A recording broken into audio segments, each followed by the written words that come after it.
Welcome to the CMO Spotlight. And I'm so excited today to have the Chief Marketing Officer and EVP for Affinipay. And I have with me Ana Villegas. Welcome, Ana. Thank you. I'm very excited to be here today. Absolutely. So I wondered if we could start by you're just telling us more about Affinipay. Tell us about the organization and what you all do. Sure, happy to. So Affinipay is a fintech software company, and we support practice managers. So we work with the legal industry, we work with the accountant industry and other practitioners in other industries. And you have to think of us about the company that provides payments and other solutions for the financial services, and at the same time provides them how to manage their practice with invoicing, timing, keeping, and all of those things that these companies need to run their business. I lead marketing, and in my role, I am responsible for the revenue, ultimately, right? The revenue growth. So I have traditional functions like demand generation and operations, but I also have the communications part of the firm, thought leadership, all the brand, the product marketing, as well as the content and the creative team. So really is a holistic marketing function across these different areas, but in the end, we all are aligned to the business and aligned to driving the growth, to growing our current customer base and our current, reach, but also growing the engagement and the loyalty of our customers. Excellent. So I understand that you went to your undergrad degree and then you ended up eventually getting your MBA at Northwestern University. But I know that you started your career at Dole Food Company and then worked for, I believe you went straight from there to a bank second. And so I wondered if you could just tell us a little bit about the career path that led you for that first gig at Dole and then to what you're doing today. So when I grew up in Peru, and I was very good at math. So growing up, and the mentors or the people who will give me advice was, you probably should try engineering. Interesting enough, my parents were very traditional, so the expectations was that I got married and had a family, not that I went to college. And I have a little of a rebel in me. So I was like, well, engineering is the more difficult career, so why not? So I ended up applying to engineering. I ended up, graduating from engineering, a class that was mostly male, right? And very few females. But as I start working and doing my internships, I realized that working with machines, like more in the operations, in the processes, right? In companies that were manufacturing things, was not where my heart was. And I wanted to be closer to the customer. So I moved into a position in a brokerage house, and I was in the treasury department. But I said, you know what? I want to do this thing called marketing. I took a class of marketing, and the opportunity of really creating, right, and driving something different of how you communicate and engage with customers just completely drew my soul into that. And at that moment, with my engineering background and having finalized a master in finance, I said, this is a route. I want to be a marketer. I want to be one day a chief marketing officer, and I will figure out how to get there. And it took me, several steps, but that initial realization of, this is where I really enjoy, and this is where I can bring my creative part and my data part together, was what took me into that direction. Yeah, well, that's a really interesting mix of skills between engineering, finance, and then ultimately marketing. I think that's probably a really powerful mix for a CMO, given how financially dependent your job is in terms of, figuring out budgeting for certain marketing initiatives and things. But even the engineering, you're not the first person that I've interviewed that had an engineering background that's in marketing. I think engineers think in a very structured and systematic way. And so I wonder if that's benefited you.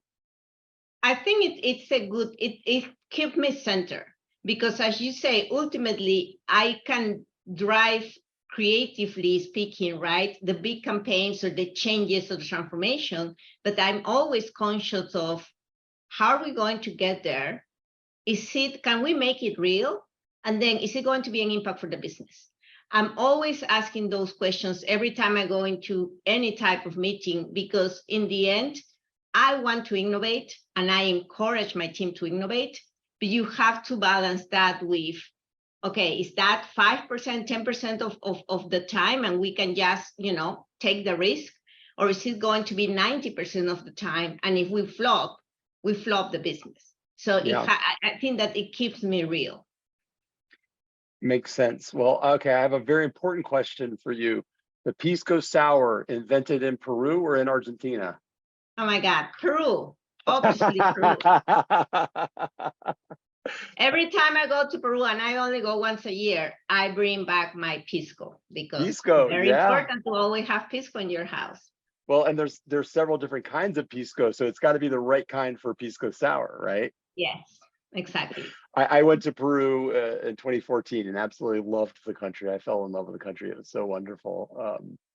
Okay, so I'm curious if there's a piece of advice that you either wish that you'd gotten early in your career, or a piece of advice you might give somebody that's starting out fairly newly in a marketing career. There's absolutely advice that I would have liked to receive early in my career. I feel like I was running blind, and and in Peru I worked 8 years there before coming here. So there is a lot of the culture, the things that I didn't think about that back in the day. But I think the main piece of advice will be, you have to invest in your career. Nobody's going to come and fly from over there and say, oh, now you get this promotion, now you get this, now you get this. No, you have to invest. You have to have mentors, seek mentors. You have to network, not only inside your organization, but outside your organization. And you have to know, what is your brand? Who are you? What are the differentiators that make you a strong candidate, right, to be part of a marketing organization? Where do you want to be 5, 10 years from now? Even if it's not a specific role, but what are you passionate about? I think that is really important. And I really start learning that was important when I came here. And it took me several years to figure out that, wait, it has to be part of my, my week. I need to have at least 30 minutes with mentor, or I need to attend this virtual conference or something else, but you have to work for it. So I believe that everybody has a superpower, and I'm curious what your superpower is. I'll say that my main superpower is the passion I have for DEI.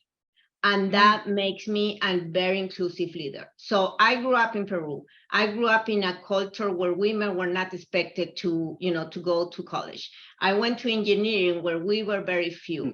I came here, and as I moved up the ladder, I was the only Latina in the room, the only person of color. So I know what it feels to feel that you don't belong. And I don't want anybody around me, right, or anybody I can influence to have that feeling. So for me, it's very important to bring these people, to include people, to bring that diversity, because that's what makes a good team. That's what makes people, to enjoy what they're doing, versus always trying to figure out, do I really belong here, and not being able to speak up. So that for me is a superpower. I love that. And I do think that having a very diverse team, diverse in all of the different ways, not just in one way, leads to better output and better outcomes from a marketing perspective, particularly as we market to a very, very diverse audience of customers ultimately. So I think that's great. That is definitely a superpower. I'm curious if there's some specific values that you either want to demonstrate as a leader, or you maybe even demand of people on your team? I think that three very important values for leaders. And I've said it in different ways, but I recently read a McKinsey article that put them all together in three words, and they are care, dare, and share. Care because you put the people first. As a leader, that's very important. Okay, you want to drive, you want to do things, but if you are not bringing the people along, and if you're not making sure they really are, are passionate and enjoying what they are doing along the line, that's not a good culture. That's not going to make it sustainable. There, because you have to take challenges, and you have as a leader, right, sometimes to say, we are going to take the challenge and do this different. And the last one we share, which is more around communications and having the vulnerability to put yourself, to open up and say, hey, this is happening, or these are the things I'm seeing, and have your team give their opinion, give feedback, participate in listening tours, have one-on-ones, etc. So I again, those would be care, dare, and share. I love that. So where do you find inspiration, either for yourself or for your team? So for me, it's very important to have inspiration outside of the office, right? That your life cannot be your work all the time. So Right. in my outside time, besides having my family, I am an artist. So I'm inspired by art. I like to go to museums. I like to, very inspired by fashion, because fashion has so much creativity, and they are always reinventing, right, the colors and how we look and how people can feel comfortable on different outfits. I like to read. I read a lot. I like to network. I'm always trying to keep up with people and connect, so I can hear other points of views or industry things that are happening. And then conference and online events. But I feel that my brain has to continually get other things and other ideas, so I can continue to inspire my team and bring the energy back. I love that. So Setup, my company exists to help kind of marketers thrive by bringing them together with the best people and the best resources. And that often means that we connect brands and marketing agencies together. And because of that, we live in the space between, we're not an agency, we're also not on the client side as a brand. And so we think a lot about that relationship between agencies and clients, and we work in that space in between. I'm curious generally how you have either worked with agencies, today at Affinipay, or maybe even a past life at Dell or somewhere else. How do you generally like to work with agencies? I work with agencies now. I work with agencies at Dell, and I work with agencies at NI, National Instruments. And I do believe in the hybrid model, because there are things that you can do internally, but things like how fast technology is moving, like AI, right? Like all the digital and the MarTech. You will never have the expertise of an agency who is doing it for you and for 50 more customers. Right. They know what's happening across the industry. They know what's different. You just have to find the right agencies. But I believe that at any different function, you can leverage agencies because of the expertise, right, that they bring to the table, and also because you have ups and downs in the business, right? There are moments when you are driving and it's seasonal and you have revenue going off the charts, and there are times where you have to adjust. And also working with agencies give you that flexibility of have that extra capacity. So for me, it's very important to build relationship with good agencies. And I have some that I have continued to work through my different roles, because I do believe in that partnership. We often say that the reason that clients hire agencies is usually either a capacity issue, we don't have enough arms and legs to do everything we need to do, or a capability issue where we can't be good at every single discipline of marketing within our team. So we look to agencies to bring some expertise that we maybe don't have in-house.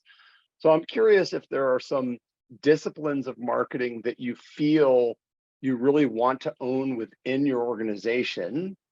And then there are other disciplines of marketing that you feel you are better off to get an external perspective or expertise. Are there certain ones you feel strongly about one way or the other? I think that the expertise of knowing what the demand function, right?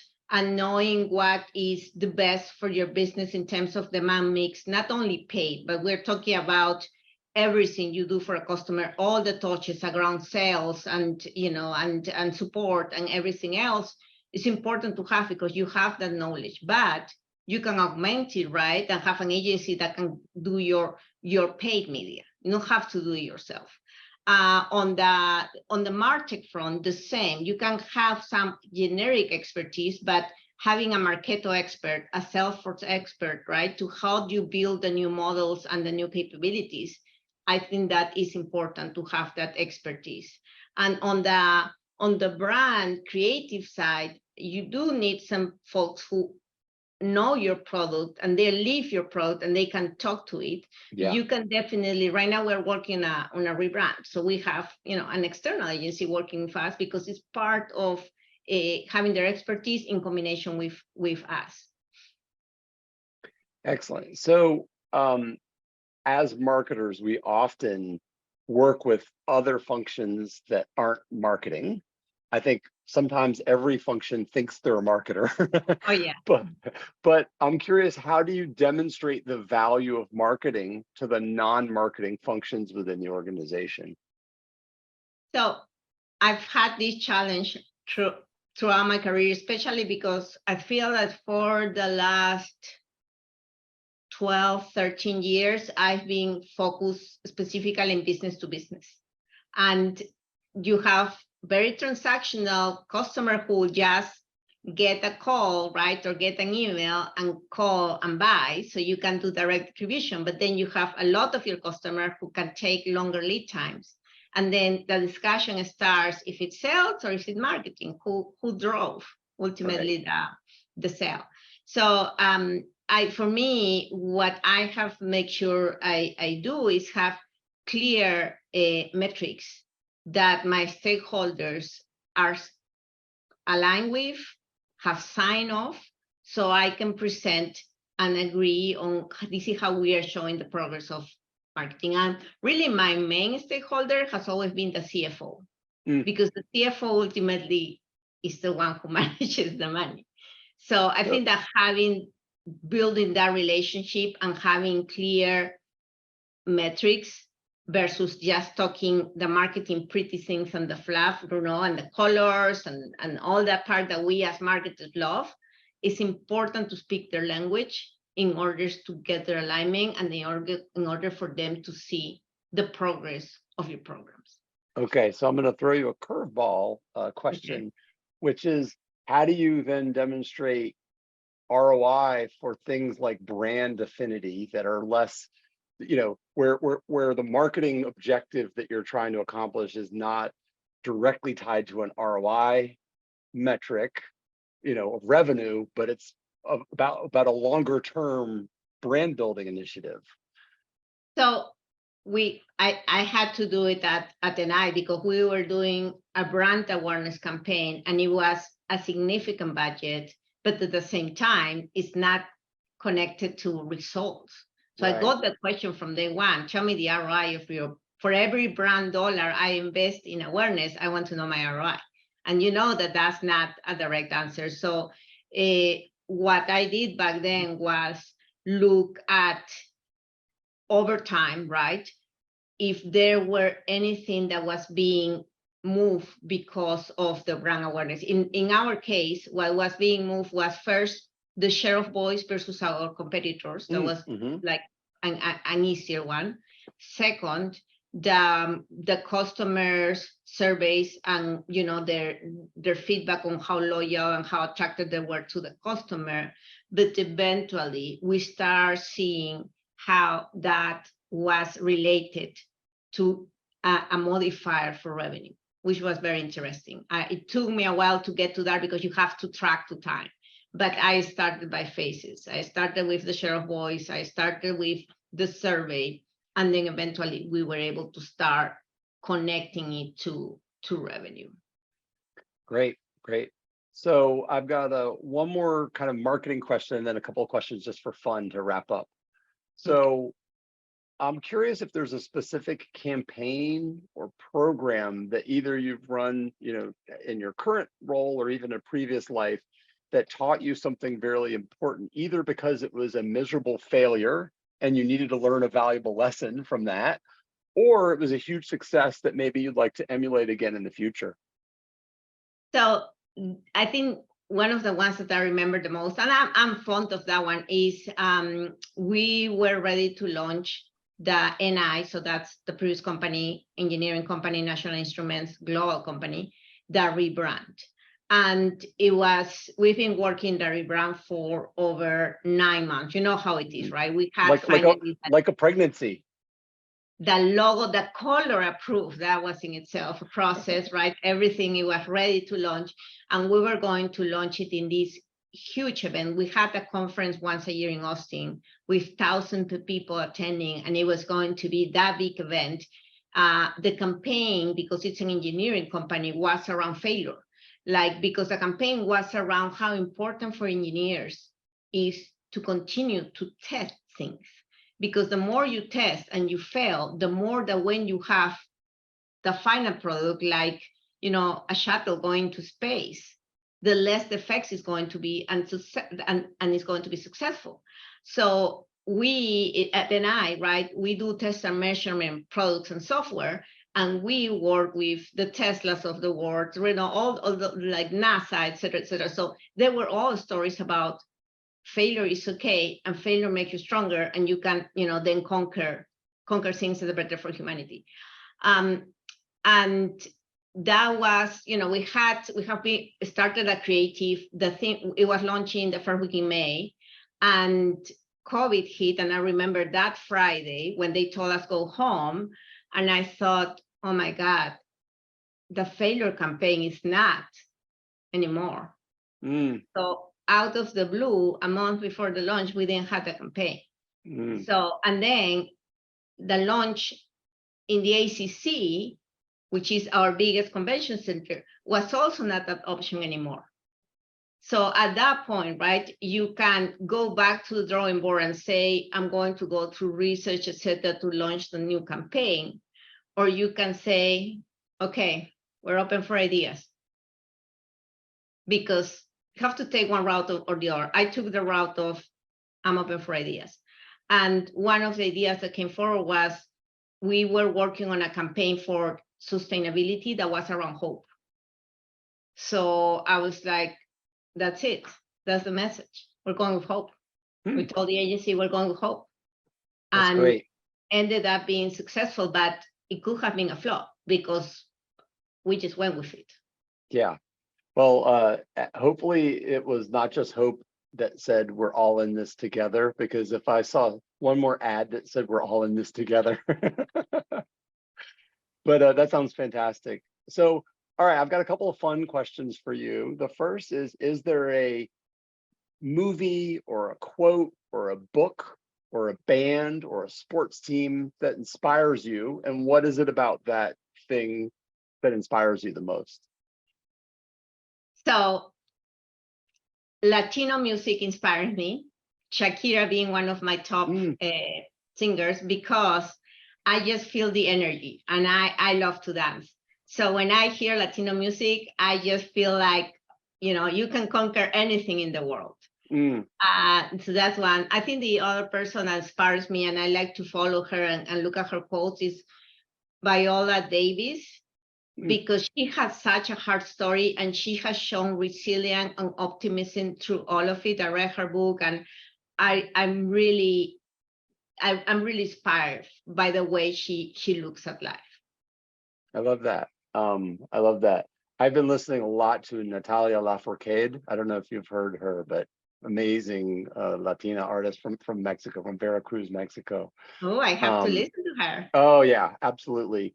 So other than your family, you already mentioned that you find joy in art. I'm just curious what your medium is. If you do art yourself or paint or I draw do, or yes, I do mixed media. So oh I nice. like to have oils, but also, I can add salt into my paint. I can add sand. I can add gesso, like paper, scraps. I one time did art with my daughter's first dress for when she was 1 year old. So I cut Ah, pieces and ribbons of her dress and I did ah. it in an art piece to remember her 1 year. So What a wonderful way to memorialize her, your first year of life. That's cool. I'm curious if there's a brand that you've never worked on that you really admire, and what is it about that brand that you admire the most? you know I think there is a lot of amazing brands and brands change through the years, but I feel like a brand has stayed strong, is Disney. Mm, Because no matter how many years pass by, kids still want to go to Disney. You have that magic when you go there, right? You have that experience. And even though they have had good and bad news, etc., the kids still have the magic and the kids still want to go to Disney. And for me, that's amazing because they keep reinventing themselves to target younger, and that it's not the same. I was a kid, I love this. Now my daughter loves it. So it's just amazing how the loyalty they have of people coming, and people will save their lifetime for one day go to Disney. yeah. And that also is like, oh my God, how can that be, right? That ultimately that's it. That's what they want to do. Well, and you said Disney, but you were referencing mostly, I think, the theme parks, but also obviously Disney has built an empire on content of all different kinds and being able to, now Disney Plus and all of the movies, of course, and all of the legacy. But the parks are the physical manifestation of all of those other things that are iconic, of course. Yeah, iconic. That's the word. Yeah, excellent. Well, Ana Villegas is the EVP and CMO of Affinipay. Anna, this was such a pleasure to have this conversation with you today. Thank you so much.